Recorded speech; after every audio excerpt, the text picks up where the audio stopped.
Hello बच्चों, इस video में हम अध्ययन करेंगे डीएनए के बारे में।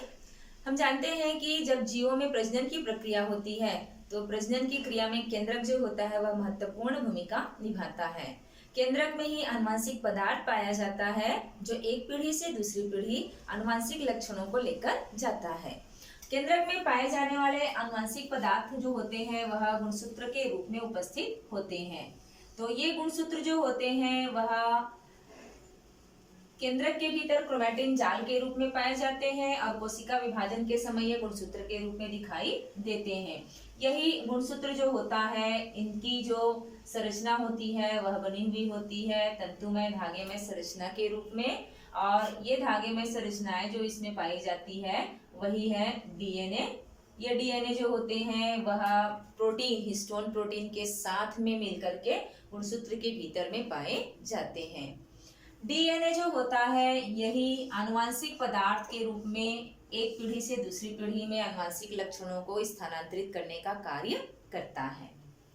डीएनए को सबसे पहले खोजा था एक वैज्ञानिक जिसका नाम है फ्रेडरिक मिशर। इसने 1869 में मवाद कोशिकाओं में सबसे पहले मवाद कोशिका जो है उसकी केंद्रक से उन्होंने डीएनए को निकाला था और इसको उन्होंने नाम दिया था न्यूक्लिन। बाद में इसे न्यूक्लिक अम्ल कहा गया क्योंकि ये कहाँ न्यूक्लियोलस में पाया जाता है, केंद्रक में पाया जाता है। कोशिकाओं में न्यूक्लिक अम्ल दो प्रकार के पाए जाते हैं, एक डीएनए के रूप में पाए जाते हैं और एक आरएनए के रूप में पाए जाते हैं। तो डीएनए जो होता है इसका पूरा नाम होता है डीऑक्सीराइबो न्यूक्लिक एसिड या न्यूक्लिक अम्ल। ये डीएनए जो होता है वह डीऑक्सीराइबो न्यूक्लियोटाइड का बहुलक होता है।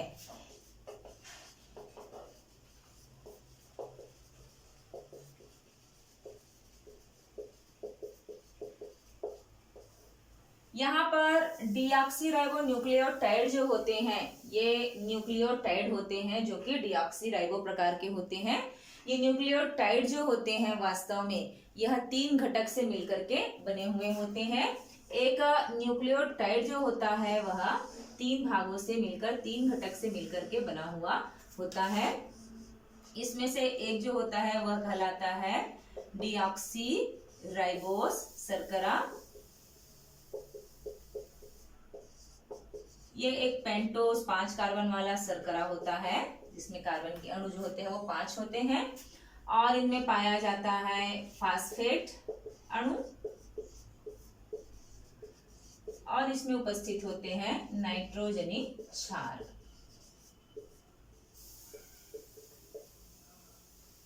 तो किसी भी न्यूक्लियोटाइड में नाइट्रोजनी क्षार जो होंगे वो 2 प्रकार के हो सकते हैं। नाइट्रोजनी क्षार जो कि नाइट्रोजन के बने यौगिक होते हैं ये 2 प्रकार के हो सकते हैं, एक होते हैं प्यूरिन्स और एक होते हैं पिरिमिडिन्स। प्यूरिन्स जो होते हैं यह 2 रिंग वाले यौगिक होते हैं, इसमें 2 वलय या रिंग होते हैं, ऐसे यौगिक होते हैं प्यूरिन्स कहलाते हैं। और ये 2 होते हैं एडेनिन के रूप में और ग्वानिन के रूप में। संकेत दें तो एडेनिन को ए से और ग्वानिन को जी से प्रदर्शित करते हैं। न्यूक्लियोटाइड में पिरिमिडिन जो होते हैं इनकी संख्या जो होती है वो 3 होती है।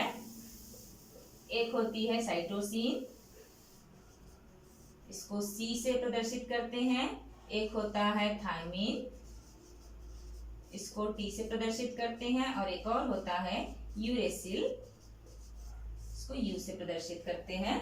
तो डीएनए जो होता है इसमें ये 4 नाइट्रोजनी क्षार जो होते हैं वो उपस्थित होते हैं। इस प्रकार से ये चारों नाइट्रोजनी क्षार पाए जाते हैं। डीएनए में पाए जाने वाले न्यूक्लियोटाइड जो होते हैं वे न्यूक्लियोसाइड से मिलकर के बने हुए होते हैं और ये न्यूक्लियोसाइड्स जो होते हैं वह नाइट्रोजनी क्षार और शर्करा से मिलकर बना होता है। जब नाइट्रोजनी क्षार और शर्करा मिलते हैं तो बनाते हैं न्यूक्लियोसाइड एक अणु, और न्यूक्लियोसाइड और फास्फेट जब आपस में बंध बनाते हैं तब बनाते हैं न्यूक्लियोटाइड।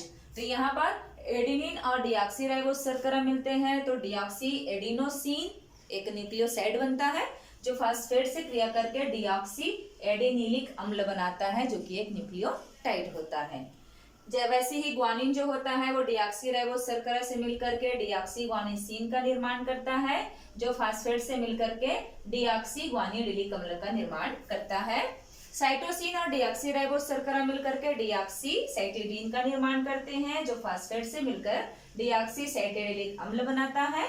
और थाइमिन और डिऑक्सीराइबोस शर्करा मिलकर के डिऑक्सीथाइमिडीन का निर्माण करते हैं, जो कि फास्फेट से क्रिया करके डिऑक्सीथाइमिडिलिक अम्ल का निर्माण करते हैं।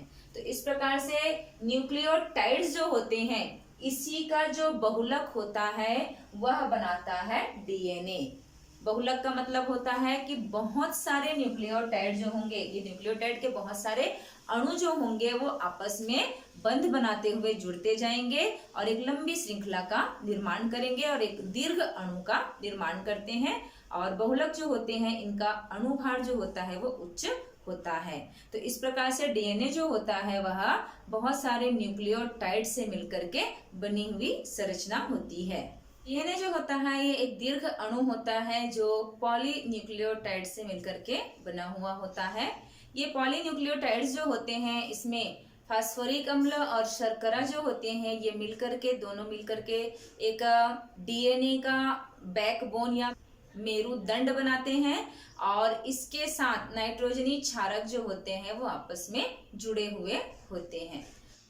डीएनए अणु जो होता है, इसमें जो पॉलीन्यूक्लियोटाइड श्रृंखला का जो निर्माण होता है वो कुछ इस प्रकार से होता है। इनका जो फास्फेट और शर्करा जो होते हैं वह उनका मुख्य ढांचा बनाते हैं डीएनए का, और इनके साथ जुड़े हुए होते हैं नाइट्रोजनी यौगिक जो होते हैं वे। तो यहाँ पर शर्करा जो होते हैं जो कि 5 कार्बन वाले यौगिक होते हैं, इनका जो एक सिरा जो होता है वह 5वें नंबर के कार्बन से जुड़ा हुआ होता है, फास्फेट जो होता है वह, और दूसरे शर्करा के 3रे कार्बन से ये फास्फेट जो होते हैं वो जुड़े हुए होते हैं। तो एक शर्करा का 5वां नंबर का कार्बन, दूसरे शर्करा का 3रे नंबर का कार्बन, इनसे मिलकर के फास्फेट अणु जो है वो जुड़ते जाते हैं और जुड़ करके क्रमशः एक मेरुदंड का निर्माण कर लेते हैं। ठीक इसी प्रकार से एक दूसरा सिरा जो होता है वो भी बनता है। एक सिरा जो होता है उसमें जो शर्करा होता है उसका 3रा कार्बन परमाणु जो होता है वह फ्री होता है, स्वतंत्र होता है, तो ये 3 छोर बनाता है। जबकि उसमें जो आखिरी वाला जो शर्करा होता है, उस श्रृंखला का आखिरी शर्करा जो होता है उसके 5वें नंबर के कार्बन पर फास्फेट जुड़ा हुआ होता है और ये फास्फेट जो होता है वह 5 सिरा बनाता है। ठीक इसी प्रकार से इसकी एक और श्रृंखला होंगी, दूसरी श्रृंखला। ये दूसरी श्रृंखला जो होंगी वो 5 से शुरू होंगी तो 3 पर जाकर समाप्त होती है। इस प्रकार से ये एक डीएनए की संरचना जो होती है उसकी आणविक व्यवस्था होती है। इसमें से जो जितने भी न्यूक्लियो नाइट्रोजनी क्षार होते हैं, ये नाइट्रोजनी क्षार जो होते हैं वो आपस में एक निश्चित अनुपात में मिलते हुए एक संरचना का निर्माण करते हैं और हमेशा एडेनिन जो होता है वो थाइमिन के साथ 2 हाइड्रोजन बंध का निर्माण करता है, जबकि साइटोसिन और ग्वानिन जो होते हैं इनके बीच में 3 हाइड्रोजन बंध का निर्माण होता है। तो इस प्रकार से ये डीएनए जो होते हैं वो आपस में बंध बनाते हुए न्यूक्लियोटाइड की श्रृंखला का निर्माण करते हैं और इस प्रकार एक पॉलीन्यूक्लियोटाइड श्रृंखला जो होती है वो निर्मित होती है। तो डीएनए के अणु जो होंगे वो इस प्रकार से आपस में जुड़े हुए होते हैं। अब इनकी आणविक संरचना को सबसे पहले अध्ययन किया था वाटसन और क्रिक नामक वैज्ञानिक ने और विस्तार पूर्वक इसकी संरचना को समझाया था। इन्होंने अपना अध्ययन किया था 1953 में और इनको 1962 में इसके लिए नोबेल पुरस्कार प्राप्त हुआ था। इनके अनुसार डीएनए जो होता है वह एक दोहरी श्रृंखला से मिलकर की बनी हुई संरचना होती है जो एक केंद्रीय अक्ष के चारों तरफ कुंडलित रूप में पाई जाती है। एक डीएनए जो होता है वह 2 कुंडलित श्रृंखलाओं से मिलकर बना होता है जो एक केंद्रीय अक्ष के चारों तरफ कुंडलित अवस्था में पाया जाता है।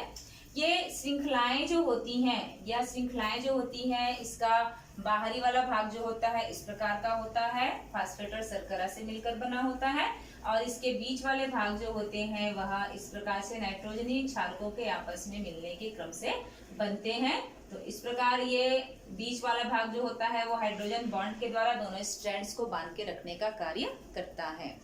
ये डीएनए जो होते हैं वो पॉलीन्यूक्लियोटाइड श्रृंखला होते हैं और ये कुंडलित अवस्था जो होती है, इनकी जो कुंडलन होती है, एक कुंडलन जो होती है उसमें 10 न्यूक्लियोटाइड पाए जाते हैं। 10 न्यूक्लियोटाइड में एक कुंडलन होता है। इनके कुंडलन की जो चौड़ाई होती है वह होती है 20 एंगस्ट्रॉम और इनकी जो बेस पेयर के बीच की जो दूरी होती है, इन बेस पेयर के बीच की जो आपस में दूरी होती है वह होती है 3.4 एंगस्ट्रॉम और इस प्रकार से एक कुंडलन की जो दूरी होती है, लंबाई जो होती है वह होती है 34 एंगस्ट्रॉम। यहाँ पर जो डीएनए होते हैं, इनकी जो श्रृंखलाएं होती हैं, इनमें 2 खांच का निर्माण होता है। एक खांच जो होते हैं ये कहलाते हैं माइनर ग्रूव और एक खांच जो बनते हैं वह कहलाते हैं मेजर ग्रूव। इस प्रकार इसमें 2 खांचे बनते हैं। यहाँ पर डीएनए जो होता है इनमें हमेशा प्यूरिन और pyrimidine जो होते हैं उनके अनुपात जो होते हैं वो समान होते हैं और इनमें हमेशा एडेनिन जो होता है वो थाइमिन के साथ जोड़ा बनाता है। इनके बीच में 2 हाइड्रोजन बंध बनते हैं, जबकि साइटोसिन जो होता है वह ग्वानिन के साथ 3 हाइड्रोजन बंध बनाते हुए आपस में जुड़ता है। डीएनए की ये श्रृंखला जो होती है वो दोनों स्ट्रैंड्स जो होते हैं, दोनों श्रृंखलाएं एक दूसरे की पूरक होती हैं और इनका एक सिरा जो होता है वह 3 डेज से शुरू होता है तो उसका अंतिम सिरा जो होता है वह 5 डेज सिरा बनाता है, जबकि इसकी जो पूरक श्रृंखला होती है वह 5 डेज सिरा से शुरू होता है और उसका अंतिम सिरा जो होता है वह 3 डेज सिरा का निर्माण करता है। इस प्रकार ये दोनों श्रृंखलाएं जो होती हैं एक दूसरे की पूरक होती हैं। सन 1950 में इरविन चारग्राफ नामक वैज्ञानिक ने अलग अलग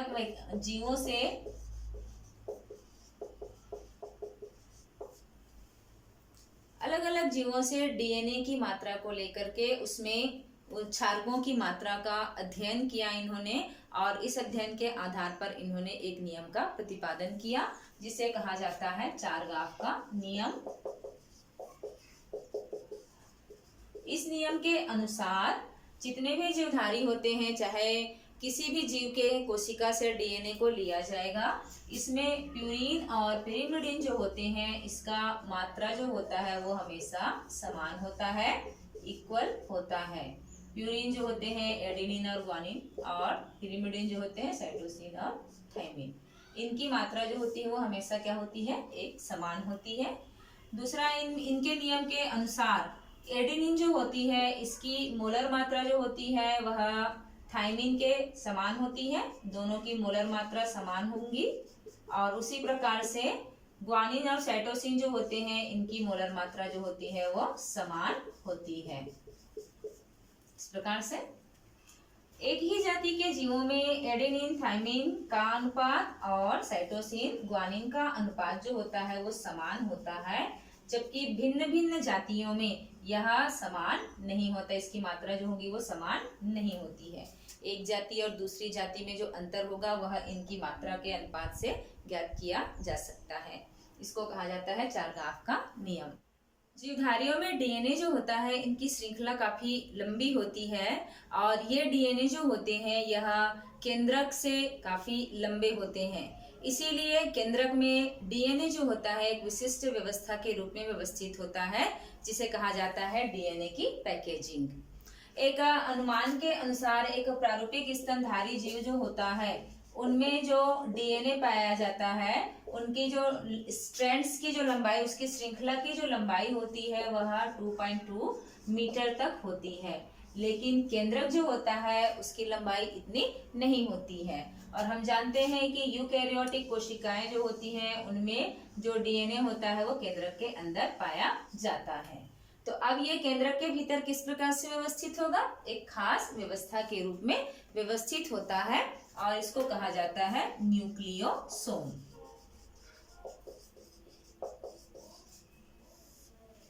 एक न्यूक्लियोसोम जो होता है वह दो हिस्सों से मिलकर बना हुआ होता है। इसमें एक हिस्सा जो होता है वह होता है डीएनए और इसका दूसरा हिस्सा जो होता है वह होता है विशेष प्रकार का प्रोटीन जो कहलाता है हिस्टोन प्रोटीन। एक डीएनए जो होता है वह ऋण आवेशित होता है, इसमें फास्फेट उपस्थित होता है जिसके कारण इनमें ऋण आवेश पाया जाता है। और जो हिस्टोन प्रोटीन होते हैं वे धन आवेश युक्त होते हैं। इसी आवेश के कारण ही ये एक दूसरे से परस्पर आकर्षित होकर के एक विशेष व्यवस्था का निर्माण करते हैं जिसको न्यूक्लियोसोम कहा जाता है। इनमें हिस्टोन प्रोटीन जो पाए जाते हैं, यूकेरियोटिक कोशिकाओं में पाए जाने वाले हिस्टोन प्रोटीन जो होते हैं वे निम्नलिखित प्रकार के होते हैं। H1, H2A, H2B, H3 और H4। इस प्रकार से 5 प्रकार के हिस्टोन प्रोटीन इसमें पाए जाते हैं। इनमें से 4 प्रकार के हिस्टोन प्रोटीन जो होते हैं ये आपस में मिलकर के एक प्रोटीन अष्टक का निर्माण करते हैं, हिस्टोन अष्टक का निर्माण करते हैं। इनके जो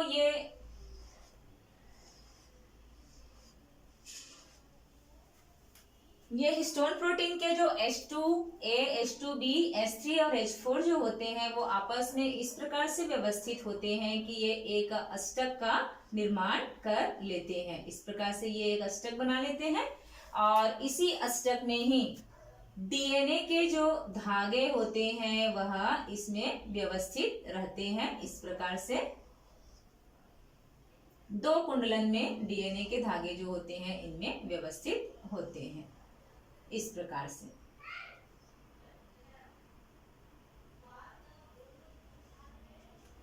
इसको कहा जाता है न्यूक्लियोसोम। इसमें जो डीएनए होते हैं इसके 146 न्यूक्लियोटाइड्स जो होते हैं इसमें पाए जाते हैं। 146 न्यूक्लियोटाइड से मिलकर बना होता है और इसमें कुल 200 क्षार युग्म उपस्थित होते हैं। ये न्यूक्लियोसोम जो होते हैं इसमें से कुछ भाग जो होता है वह ढीले रूप में, डीएनए का कुछ हिस्सा जो होगा वह ढीले रूप में एक अन्य हिस्टोन प्रोटीन से जुड़ा होता है जो होता है H1 हिस्टोन प्रोटीन। इसके साथ में डीएनए जो होता है वो ढीले ढाले रूप में व्यवस्थित होता है और इस भाग को कहा जाता है, डीएनए के इस हिस्से को कहा जाता है लिंकर डीएनए। तो इस प्रकार से क्रमशः न्यूक्लियोसोम जो होते हैं वह व्यवस्थित रहते हैं और इस प्रकार से व्यवस्थित होकर के ये केंद्रक के भीतर में पाए जाते हैं। तो ये केंद्रक के भीतर कुछ इस प्रकार से दिखाई देंगे। इस प्रकार से इनमें दिखाई देता है। यहाँ जो डीएनए का ऑक्टामर जो बनता है या अष्टक बनता है ये हिस्टोन अष्टक या प्रोटीन अष्टक कहलाता है। ये अष्टक जो होते हैं इसमें हिस्टोन प्रोटीन जो होता है H2A, H2B, H3, H4 जो होते हैं इसके 2-2 अणु जो होते हैं वो शामिल होते हैं और इस प्रकार से एक अष्टक का निर्माण करते हैं। इसी अष्टक में डीएनए जो होता है वह 2 कुंडलन के रूप में व्यवस्थित होता है और इसके साथ जो लिंकर डीएनए होते हैं, ये लिंकर डीएनए जो होते हैं वे 50 से 60 क्षार युग्मों से मिलकर के बने हुए होते हैं। तो इस प्रकार एक डीएनए जो होता है वह न्यूक्लियोसोम के रूप में केंद्रक के भीतर पाया जाता है।